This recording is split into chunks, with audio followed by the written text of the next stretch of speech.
Hello everyone and welcome back to our channel. In today's video, I'll be showing you how to connect Salesforce to QuickBooks in 2024. Integrating Salesforce with QuickBooks allows you to seamlessly manage your financial data and customer relationships in one place. So in this tutorial, we'll walk you through the steps to set up this integration. So make sure to follow this step-by-step guide. Let's dive right into this video and simply let's get started. Before we start with this video, make sure to watch it from now till the end so you have full experience. First, you'll need to go and open a browser. For me here, I'm using Brave. For you, you can use whatever you want. Once you open that browser, basically, just go to this URL section and you'll need, of course, to open both QuickBooks and Salesforce. So go here and type, like an example, quickbooks.com. Oh, sorry, not type.com, so it's fine. Just go and click on that first link, as you can see, quickbooks.com, and open a new tab and make sure to go to salesforce.com. Make sure to log in both your accounts and QuickBooks as an example, and of course also like the Salesforce. Once you logged in both, of course, if you have a problem in language, just hover this, go to all countries here, English, and click on it. As you can see, make sure, as we said, to log in into your account. If you have one, if you don't have an account, you'll need to go and create a new account. Same will be for QuickBooks. If you have an account, you'll need to go and log in into it, as example. And if you don't have an account, you'll need to go and create a new one. So here, I'll just go and sign in into this. As an example, continue. And let's make sure it's you. So I'll just go and enter that. Okay, I'll just go and get the code from my Gmail, as an example. And the same, of course, as we said, will be for for Salesforce. So just wait. Of course, in the meantime, I'll just go and open Zapier. Why Zapier? Because we will need it to connect QuickBooks with your Salesforce account. Of course, for you, you can use other options such as Workato, such as, I guess, I don't know if Automate, I guess, .io, I don't know if it works with QuickBooks or something like that, but basically we'll need to choose an integration method, some third-party integration tools like Zapier, Workato, or QuickBooks' own integration tool as an example.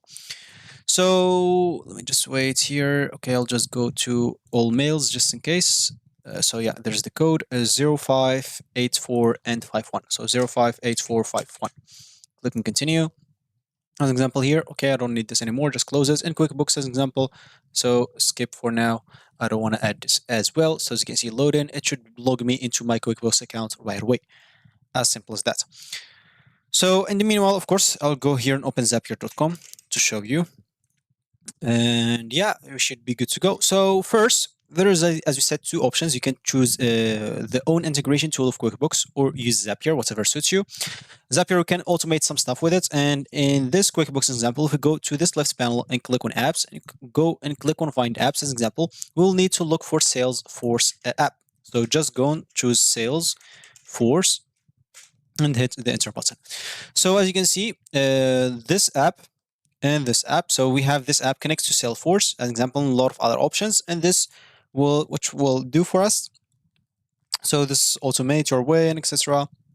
So does not have the option, it seems, to connect to Salesforce. Okay, so we're not using this. We're using this app.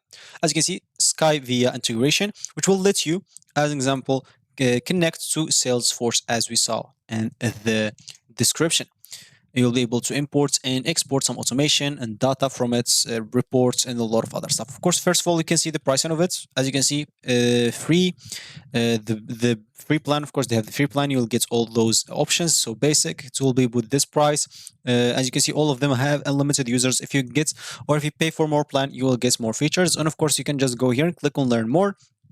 And basically, you'll need to sign up for free to have an account on it. If if you have an account by any chance, just click on sign in. As you can see, you can sign in right away with your Salesforce from here, or you can sign in with Google, or you can sign in with Shero, whatever suits you as an example. And go here and create an account. And as we said, once you click on learn more here, as we said, this will let us export and import like some informations from. So I'll just go and skip this step. Yeah, I'll skip those steps. I don't want to answer those questions. So as you can see from here, you can simply do some automation. You can do integration between like Salesforce and QuickBooks. You can do a lot of other stuff. So I don't know exactly about this app, but of course, it's up to you. If you want to go and check it out, it's up to you. For me, I'll use Zapier in this video. So once you open your Zapier, of course, if it's your first time again, you'll need to go log in into your account. And if you don't have an account, you'll need to create an account from sign up option here. As you can see, you can use Google to create an account so you don't have to go through all the boring steps of creating, even logging in into your account. So once you're logged in, you'll find yourself here. Go to this list panel, click on apps. You'll need now to connect our QuickBooks and Salesforce to Zapier. So you can start an example by QuickBooks. So here's it online. Just go and click on connects and provide whatever they're asking for. So example, QuickBooks environments. Most people should choose the default production. An example. So just go and click on yes, continue. And of course, they'll take you to log in into your account. So what's the name of the company? Of course, you will need to go and get that. Basically, you will find it right here on your QuickBooks as example. You can simply just go to your account and get the name of your company, of course, then come here and enter it right away as example. So I'll just go here and click on or type test as example. So just wait at the moment. Of course, you'll need to create a company to use with your app as example, as simple as that. Then simply click on connect. For me, I'm already connected to my QuickBooks account. So I don't have to enter other things, but how did you hear about Zapier as example? Word of mouth. I'll just do that, then click on submit. And I should be connected to Zapier. Yeah, it should be connected. Now I'll have to do the same with Salesforce. I'll go to apps, as example here, go and type like Salesforce. And yeah, here's it. So I'll just go here and click on connect. And basically, again, you'll have to log in into your account. As you can see, Salesforce environment, you'll have to choose one, then click on continue, then simply logged in into your account. If you don't have an account, of course, you can even create it here. As an example, you can even, instead of production, you can connect to Sandbox if you want to just try things out. If you don't want to go with your real account, you can simply connect with Sandbox and connect to it to try things out before you start doing anything. Once it's connected both, you can click on create and here, click on Zaps. And basically you can use this AI tool to automate stuff for you with the connection of Zapier and QuickBooks. So an example, for me, I don't know what exactly to do. So I'll just go and type connect like QuickBooks. So books to Salesforce. Simple as that, and hit the enter button. So as you can see, this will basically do everything for me. I'll just go and click on add all steps. And as you can see, you'll need now to solve those triangles. Wherever you have an issue, you'll have to save it. So here you'll have to test things out on QuickBooks. If you found like this check option, that means everything is good.